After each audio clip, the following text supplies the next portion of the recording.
शुद्ध प्रतिपदा ते अश्विन शुद्ध अष्टमी पर्यंत तुझे 8 सेनापती एकाच वेळी माझ्याशी युद्ध करत होते आणि अश्विन शुद्ध अष्टमीच्या दिवशी तुझ्या 8ही सेनापतींचा शेवट मी एकाच वेळी केला. म्हणून या अश्विन शुद्ध अष्टमीला सारे भक्त दुर्गा अष्टमी म्हणून ओळखतील. तुझ्या माझ्या युद्धात अनेक शस्त्र अस्त्रांचा वापर झाला, मग त्याची आठवण या विश्वात राहायला म्हणून अश्विन शुद्ध नवमीच्या दिवशी माझे सारे भक्त आपल्या गृही असणाऱ्या शस्त्रांचं पूजन करतील आणि त्याच्या समोर कटुफल कापून तुझ्या नावानं तिथं त्याचा बळी दिला जाईल. खंड म्हणजे खंड याचा अर्थ शस्त्र असा होतो. म्हणून या अश्विन शुद्ध नवमीला सर्वजण खंडे नवमी म्हणून ओळखतील. आज अश्विन शुद्ध दशमीच्या दिवशी मी तुझा शेवट केला आणि सर्व देव देवतांना विजयाची विजयश्री प्राप्त झाली. सारे देव आणि भक्त भयमुक्त झाले आणि सारीकडे आनंदाचा जल्लोष चालू झाला. म्हणून या अश्विन शुद्ध दशमीला सर्वजण विजयादशमी म्हणून ओळखतील.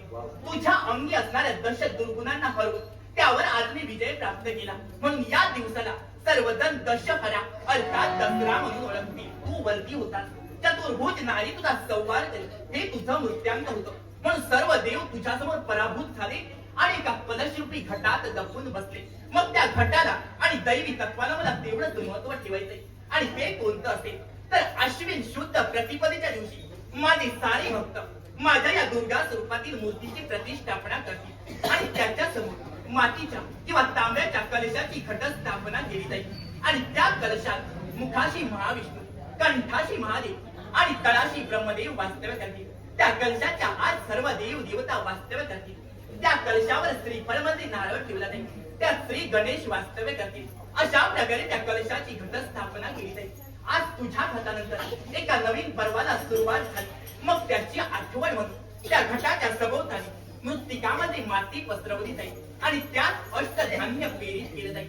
हे पेरित केलेलं अष्टधान्य फक्त 3 दिवसातच अंकुरित होईल आणि एका नवीन पर्वाला आणि नवनिर्मितीला त्या क्षणापासून सुरुवात होईल. तुझं माझं युद्ध चालू असताना मी प्रतिदिनी तुझ्या 1 लक्ष सैन्याचा शेवट केला आणि त्याची आठवण म्हणून त्या घटावर प्रतिदिनी 1 फुलांची माळ अशा 9 दिवस 9 फुलांच्या माळा अर्पण केल्या जातील आणि 10व्या दिवशी 10वी माळ अर्पण करून त्या घटाचं उद्यापन केलं जाईल.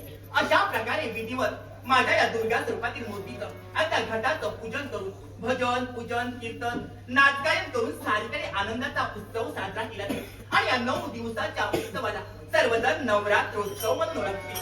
आणि जो भक्त विधिवत या मातेचं आणि घटाचं पूजन करेल ना त्याला सर्व देव देवतांचं एकत्रित पूजन केल्याचं पुण्यफळ प्राप्त होईल आणि या दुर्गा मातेच्या कृपेनं त्यांच्या जीवनात सुख समृद्धी ऐश्वर्य आणि उत्तम आरोग्य लाभेल असा माझा मंगलमय आशीर्वाद आहे. मंगलमय.